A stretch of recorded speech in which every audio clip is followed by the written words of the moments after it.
दोस्तों, क्या आपने कभी सोचा है कि क्यों कोई स्टूडेंट कम पढ़ाई करने के बावजूद भी एग्ज़ाम में अच्छा स्कोर कर लेता है, जबकि उसी क्लास में उसी टीचर से पढ़ने वाला दूसरा स्टूडेंट काफ़ी पढ़ाई करने के बावजूद भी एग्ज़ाम में उतना स्कोर नहीं कर पाता? आखिर क्या चीज़ है जो एक एवरेज स्टूडेंट और एक टॉपर स्टूडेंट को एक दूसरे से अलग करती है? आखिर ऐसा क्या सीक्रेट है जो टॉपर स्टूडेंट को पता है और आपको नहीं पता? किसी भी एग्ज़ाम में अच्छे नंबर लाने के लिए जितना ज़रूरी हार्डवर्क है, उतना ही ज़रूरी स्मार्ट वर्क भी है। विदाउट प्रॉपर प्लानिंग कम वक्त में अच्छे नंबर स्कोर करना घास के डेढ़ से सुई निकालने जितना मुश्किल काम है। आपके इसी काम को आसान बनाने के लिए मैं ये वीडियो लेकर आया हूँ। बहुत रिसर्च के बाद मैंने कुछ ऐसे पॉइंट्स आइडेंटिफाई किए हैं जो आपको पता होने ही चाहिए। अगर आप कम वक्त में चालाकी से पढ़ाई करके किसी भी एग्जाम में अच्छा स्कोर करना चाहते हो तो जाने अनजाने में हर टॉपर स्टूडेंट इन पॉइंट्स को, इन बातों को फॉलो करता है। तो अगर आप भी चाहते हो कि आपकी क्लास के अगले टॉपर आप बनो, then you must watch this video till the end. So friends, my name is Usman Ansari. So let's start the video without wasting time.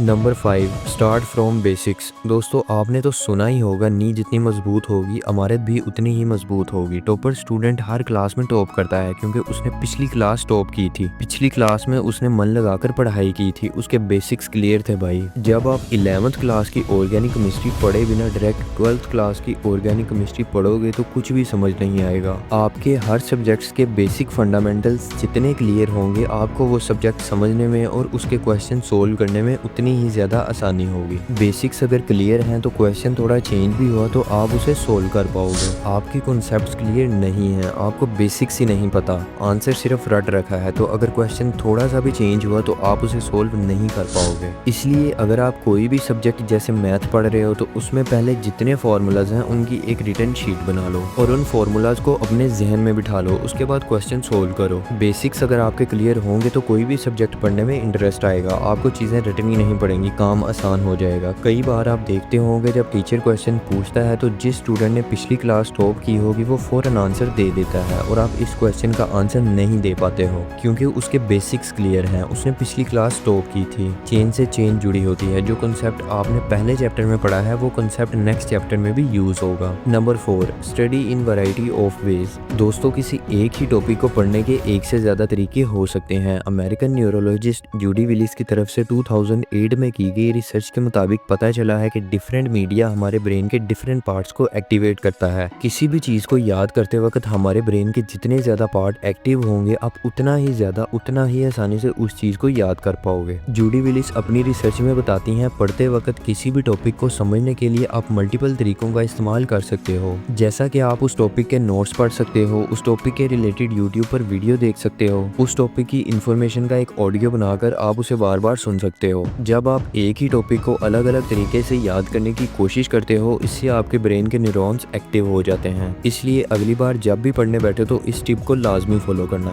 Number 3, analysing previous year papers and demand of examination before jumping in preparation. दोस्तों, ये point बहुत ही ज्यादा important है। Always remember 80% of the questions come from 50% of the syllabus. दोस्तों, आपको ये पता होना चाहिए कि बोर्ड किस तरह के क्वेश्चन को टॉप ऑफ द लाइन रखता है, यानी किन क्वेश्चन को सबसे ज्यादा इंपॉर्टेंट मानता है, और ये सभी चीजें आपको तब पता चलेंगी जब आप प्रीवियस ईयर पेपर को एनालाइज करोगे। इसलिए अगर आप किसी भी एग्जाम की प्रिपरेशन कर रहे हो तो आपको कम से कम लास्ट 3 इयर्स के पेपर्स को जरूर सोल्व करना है। Number 2, summarize what you read. जैसा कि मैंने बताया, 80% क्वेश्चन 50% सिलेबस में से आ जाते हैं। इस 50% सिलेबस के जो टॉपिक्स हैं, आप जो कुछ भी पढ़ते हो आप उसे समराइज कर सकते हो, कम लफ्जों में मैक्सिमम सिलेबस कवर कर सकते हो। इसके लिए आप हर चैप्टर के शॉर्ट नोट्स बना सकते हो। इससे आपको रिवीजन करने में काफी ज्यादा आसानी होगी। बहुत सारे बच्चे इसी वजह से एग्जाम में अच्छा स्कोर नहीं कर पाते क्योंकि उनका टाइम पर रिवीजन ही नहीं हो पाता। आप किसी भी टॉपर स्टूडेंट का इंटरव्यू देख लो, हर टॉपर स्टूडेंट यही कहेगा, मैंने हर सब्जेक्ट का एटलीस्ट 4 to 5 टाइम्स रिवीजन किया है। Number 1, read multiple subjects each day rather than focusing on just one subject. दोस्तों, 2012 में की गई एक रिसर्च के मुताबिक पता चला है कि एक दिन में एक सब्जेक्ट बहुत दफा पढ़ने से बेहतर है आप एक दिन में थोड़े थोड़े सब्जेक्ट पढ़ लो। इसलिए अगर आप बोर्ड एग्जाम की प्रिपरेशन कर रहे हो तो आपको एक दिन में सभी सब्जेक्ट्स थोड़े थोड़े पढ़ने की हैबिट डेवलप करनी है। एक दिन में एक ही सब्जेक्ट पढ़ने से एक जैसी इन्फॉर्मेशन मिक्सअप हो सकती है। वहीं अगर आप थोड़ा थोड़ा हर सब्जेक्ट पढ़ोगे तो आपको चीजें याद रखने में भी आसानी होगी और इन्फॉर्मेशन मिक्सअप भी नहीं होगी। दोस्तों अब इस वीडियो को समराइज करते हैं। सबसे पहले तो आपको हर सब्जेक्ट के बेसिक्स पता होना चाहिए। इसके बाद आपको प्रीवियस ईयर पेपर्स चेकआउट करने हैं, शॉर्ट नोट्स बनाने हैं, एक दिन में मल्टीपल सब्जेक्ट्स पढ़ने हैं और टाइम टू टाइम रिवीजन करना है। अगर आप इस वीडियो में बताई गई बातों को फॉलो करते हैं तो आपकी क्लास के अगले टॉपर आप होंगे। आपको इस वीडियो में बताई गई कौन सी बात सबसे ज्यादा अच्छी लगी हमें कमेंट बॉक्स में जरूर बताएं। So thank you so much for watching this video. Take care and love you all.